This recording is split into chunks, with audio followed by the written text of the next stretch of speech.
Royal Standley of Oregon Pacific Financial Advisors, offering securities through United Planner Financial Services. Member FINRA SIPC, shares his planning approach to help people toward a place where they may be at peace regarding their financial goals. In this dynamic podcast, Royal will share his insights on how to design a retirement plan to help you plan for your future. Now, on to the show. Hello and welcome to Life by Design with Royal Standley of Oregon Pacific Financial Advisors. It is 2020, and Royal, I'm excited. How are you? I'm doing well. How are you doing today? Oh, fantastic. I'm just all full of energy and actually 2 or 3 cups of coffee. So that's part of it. Just part of it. Excellent. Excellent. All right. So what are we talking about today? Yeah, I think what we're going to spend most of today talking about is new legislation that was approved just right there at the end of the year, which is the Secure Act. Yep. It had been approved by the House back in the summer. Really only, I think, 3 dissenting votes came out against that, which for the House is pretty darn bipartisan. Yeah. Kind of lingered there at the Senate. And then right at the end of the year, as they were kind of finishing up some housekeeping things, it got attached to a spending bill, one of those bills that keep the government open. Mm-hmm. And so we finally did see it pass Congress and get signed by President Trump. So we have got some very cool legislation out that does some tweaks to the retirement system here in the U.S. And we're going to go over some of those and talk about some of those planning opportunities that we see for clients, as well as kind of update you on some things to just be aware of. You'll probably see more of coming down the road over the next few years as people kind of sort out this new legislation and look for additional planning opportunities. All right. Sounds good. So where do we, I know the Secure Act was pretty robust. Where do we start? Well, let's start with I think the 2 biggest things that I think are going to affect the most clients. Really the biggest news as financial planners that we saw was the death of the stretch IRA. If you're not familiar with what the stretch IRA is an IRA passes by a beneficiary form to the next generation. In the past, you had the option of doing what's considered a beneficiary IRA or a stretch IRA. And that's where that individual who inherited an IRA could take that, put it into their name as a beneficiary, and stretch it out over their lifetimes. They'd be required to take out required minimum distributions each year from that plan, but they could keep it going really over their entire life and then pass it down to another generation if they so desired. Now, this doesn't affect the rules for a spouse. So this is really only applying to a non-spouse beneficiary. Mm-hmm. Spouses are able to roll over a deceased spouse retirement plans into their own IRAs, and no real changes occurred with that. So what we're really looking at is that non-spouse beneficiary and what their options are. The way the government looked at this is they were really giving somewhat of a free ride to these beneficiaries because they were allowing them to continue deferring taxes inside of a traditional IRA that had been stretched and to pay for some of the other changes that they've made inside of the Secure Act. They needed to come up with some additional ways of generating some revenue. So that's really the reason why we're seeing that stretch IRA go by the wayside. So what does it look like now? So now, when a non-spouse beneficiary inherits an IRA, there are no required minimum distributions except for one at the end of 10 years. Basically, what this means is a non-spouse beneficiary has 10 years to basically spend down an IRA that they inherited, and at the end of that 10th year, they're going to be required to pull 100% out of that IRA as a required minimum distribution. And that's going to complicate things, especially for beneficiaries who inherit a large IRA. Probably not too big of an effect if you inherit, let's say, a $100,000 IRA, because you can take your time and kind of pull money out as needed from the account. But if you inherit, let's say, a $500,000 or $1 million IRA, you have to start being really careful about how you plan for that, because if you're not careful, you might have $1 million plus taxable event heading for you in year 10. Got it. So let me ask you a question just to clarify. You said there's no RMD, so they don't have to take anything in the first 9 years, just as long as by the end of the 10 years, they've taken 100% out, right? Exactly. Okay. So could you technically take a little bit out? Let's say it's $1 million IRA. You take a little bit out every year, and then in that 10th year, you just take a whole year off of work, right? And then you take the rest of that distribution out, and so it kind of replaces your income, right? Correct. Sounds You like could a plan. do that. Yeah. I don't know how your employer would feel about that. Okay, Roy. It's just a pipe dream. I'm just saying, travel the world for a year. Okay, maybe that's not the best idea, but I get the point now. So it's plan out with your financial advisor, with your accountant, with your tax professional, with your team. And I know that you work hand in hand with a lot of team members, Royal, to find out what the best thing is, because that money that you're taking out each year can bump you into another tax bracket. And I think that's what we're trying to avoid here, right? That's right. And that's really where the planning piece of all this comes, is looking at wherever the tax brackets are when you inherit this, is trying to fill up those lower tax brackets without giving yourself too much of an income increase where you're paying in those top income brackets if possible. So we're really looking at how best to get this money out of the inherited IRA for the beneficiary. For a lot of clients, and I'm talking with a fair number of clients who have seen this rule come out. And, I think one of the biggest things is, well, how many beneficiaries do you have? You might have $1 million in an IRA, but if you have 5, 6 beneficiaries, what each one of those beneficiaries are inheriting is actually fairly small in the grand scheme of things. Yeah. The other thing to think about is this change also affected Roth IRAs and the ability to stretch those as well. You can no longer stretch a Roth IRA. You're still required to take it out within that 10-year window. But the beauty of the Roth IRA is it's still a tax-free distribution.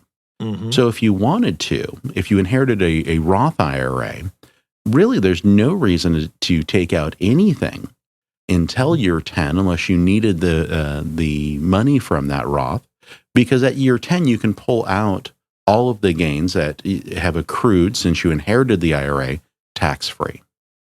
Oh, wow. All right. And so for a lot of clients, I think this is also an opportunity, if you do have a large IRA, to maybe consider doing some Roth conversions. Mm-hmm. Roth conversions, number one, move that money from a taxable situation to a tax-free, and it gives your beneficiaries a few more options to plan around as they're planning out how they're going to distribute these qualified funds over that 10-year window. Got it. All right, Royal, is there anything else we need to know about the death of the stretch IRA, or are we moving on to another item in the Secure Act? The last thing to remember about the stretch IRA is if you already have an inherited IRA, those rules haven't changed at all. Oh, okay. So you're grandfathered in, kind of? Absolutely. All right. The other issue I would say with the change of that stretch IRA is there are a couple of exceptions to that 10-year rule. And those are for disabled beneficiaries, special needs beneficiaries, and beneficiaries under the age of majority in the state that they reside. So if a child inherits a IRA, they would have until they reach the age of majority, either 18 or 21. So if the age of majority in your state is 18, that would start a 10-year clock where they would have to pull the remainder of the IRA out. So basically, they'd have until age 28 to spend down that IRA. Got it. Okay, well, that's a good benefit for them, for sure. What else do we need to know about the Secure Act? So the other big change from a planning standpoint is the age of 70 and a half, which had been the age when people had to start taking out their required minimum distributions, has been changed. Mm-hmm. It was always a strange number to kind of keep track of. Really didn't mean anything, I think, to a lot of people. So that RMD age has been moved to age 72. So in the year that you turn 72, that is the year you're required to start taking out required minimum distributions. Gotcha. Okay. So that helps also, because it was 70 and a half before, right? So that extends out another year and a half? That's right. That's Good. right. So Good. Depending on where your birthday is, you might be able to push it out almost 2 years further than you were able to. You also have until April 1st of the year after you turn 72 to pull out that first required minimum distribution. So if you did do that, you'd have to take out 2 required minimum distributions in that year, but it really just allows people to do a little bit more planning. And I think it brings up some opportunities there to do more Roth conversions, as well as, we talked a little bit about this in a previous podcast, qualified charitable distributions. Yes. Where you're giving to a charity directly from your IRA to a charity. That age to start those still remains at 70 and a half. So really you have this window there where you're able to do a qualified charitable distribution, but yet not have the requirement of a RMD to come out as well. Good. So why do you think they made that move? So I really think this is designed for people who are working into retirement, and forcing someone to kind of take out unneeded income from a retirement plan while they're still trying to work and save feels a little bit like a slap in the face. Yeah. Now, it doesn't really affect a client who maybe is already retired and is already taking and tapping their retirement accounts. This is really designed, for the most part, for people who are working in their 70s, business owners, and that sort of thing, who basically just need that extra couple of years for savings and really don't have a need for that income. Mm-hmm. But the big thing is it's basically going to help people avoid that additional income they had to pull out if they just didn't need it. Yeah. Nice. All right. What else? So the other big thing that they did is, in the past, once you reach 70 and a half, you were no longer able to do traditional IRA contributions. You were always able to do Roth contributions, but to get basically a tax break to do a traditional IRA contribution, that really went out the window at 70 and a half. I really think a lot of this is laying the groundwork and kind of getting people used to the idea of working longer into your 70s. To do a traditional IRA contribution, you do have to have earned income in that year. So for somebody who's maybe still working or working part-time, or just have a little bit of income they'd like to defer into a traditional IRA, you now have the ability to do that. I think there's also an opportunity here, especially when you start looking at some of the tax savers credits for making a traditional IRA contribution that might be available to you depending on where your income's falling with Social Security and that sort of thing. Mm-hmm. All right. Well, it sounds like we're kind of on a pattern here of flexibility, I guess, if that's the word I want to use. They seem to be making things a little bit more flexible to make it easier, or I don't want to call them penalties because they're not penalties, but to be able to save more, to be able to have a more secure retirement. And I guess that's where they got the name from. But is that kind of the feeling we get from the changes they made? Absolutely. And as we talk about some of the changes they make to 401k plans, I think we'll see a lot more of that. But yeah, I think Washington realizes there's a retirement crisis in this country, and people relying on Social Security to fund, the majority of their retirement. Something needs to be done about that mindset of well, I paid into Social Security, so what else do I need? Yeah. Probably a couple $1,000s more a month is what you need. Yeah. Social Security is a wonderful piece of the stool, but it's only a leg of the stool. We need to put in some other things to make sure that you have all of the bases covered there when you do decide to stop working. Yeah, absolutely. And I think that's it's a very dangerous mindset, right? They think they're going to get more than they will or whatever, and then all of a sudden it comes time and wait a second, I can't make ends meet like I thought I would be able to. And nobody wants to see anybody in that situation. That's right. So the other piece of this to just be aware of is there is some protections in there from somebody trying to take advantage of the system of making a traditional IRA contribution and then also doing a qualified charitable distribution as well. This is just designed to prevent people from putting $7,000 into a traditional IRA, taking the income reduction from that, and then also doing a qualified charitable distribution in the same year.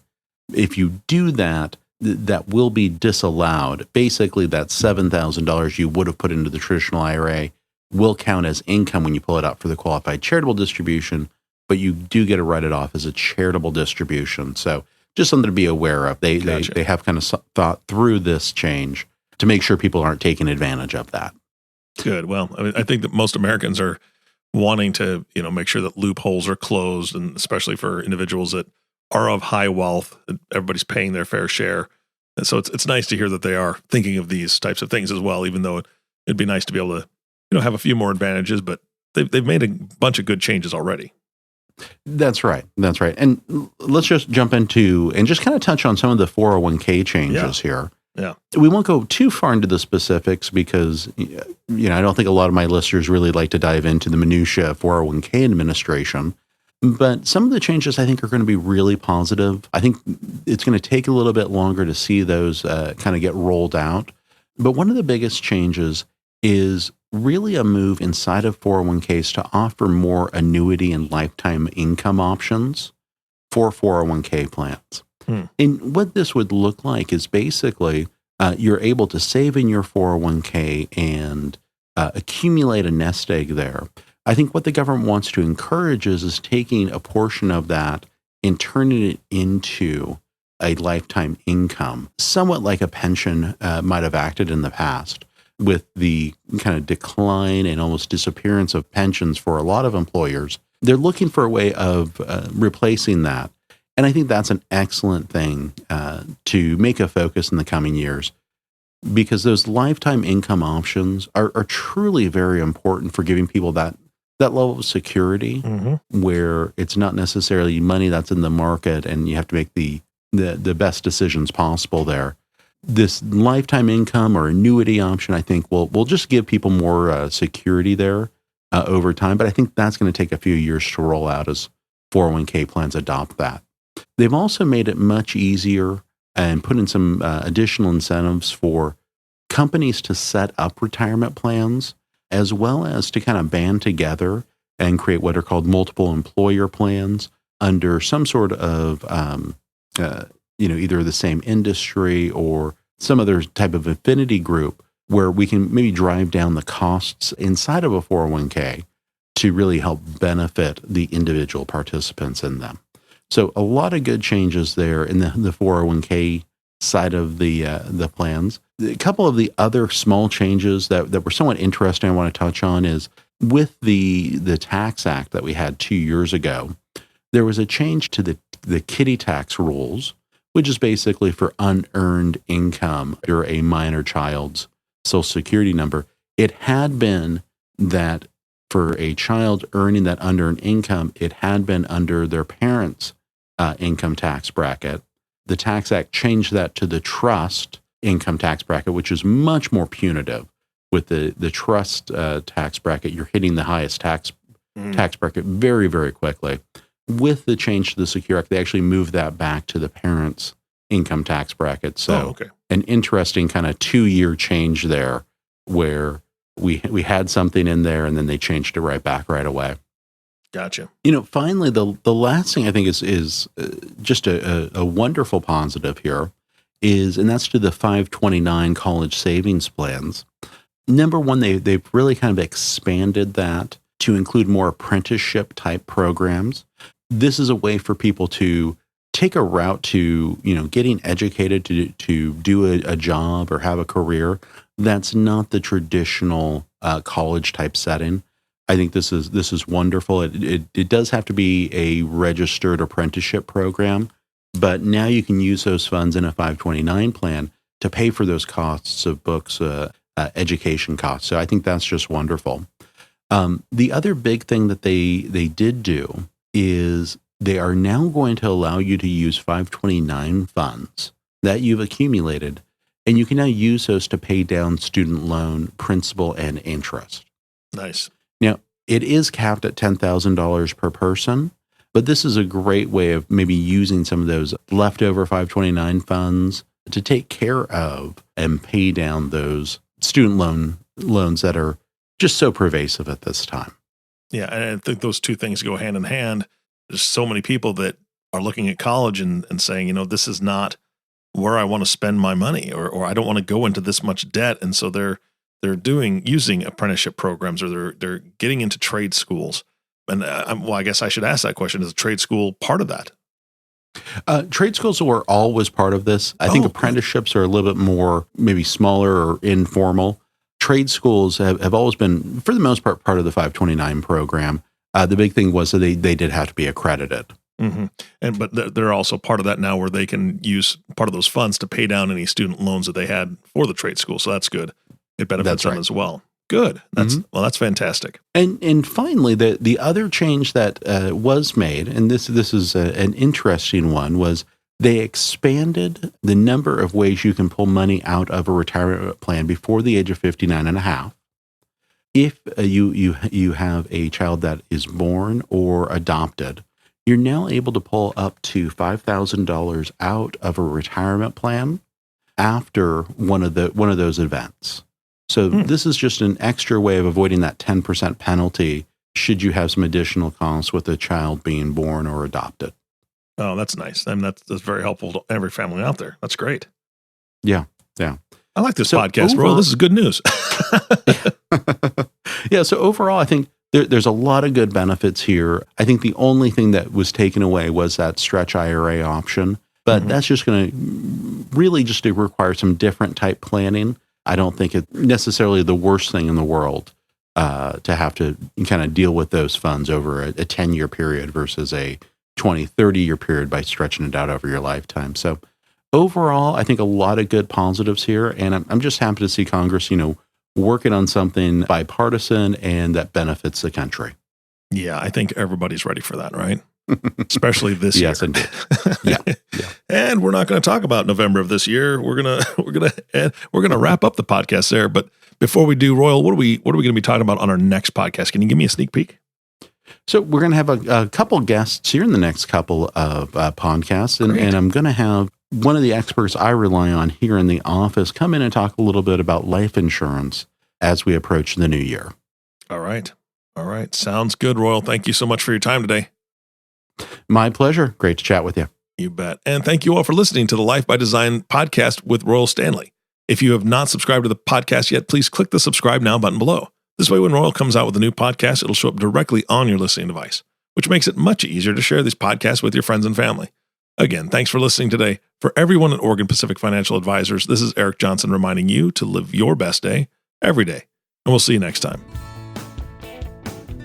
Thank you for listening to the Life by Design podcast. Click the subscribe button below to be notified when new episodes become available. The views expressed are those of the presenter and may not reflect the views of United Planner Financial Services. Material discussed is meant to provide general information and is not to be construed as specific investment, tax, or legal advice. Individual needs vary and require consideration of your unique objectives and financial situation. Always seek the advice of your financial advisor or other qualified financial service provider with any questions you may have regarding your investment planning. Advisory services offered through Oregon Pacific Financial Advisors, Inc. Securities offered through United Planner Financial Services of America, member FINRA and SIPC. Oregon Pacific Financial Advisors, Inc. and United Planners Financial Services are independent companies.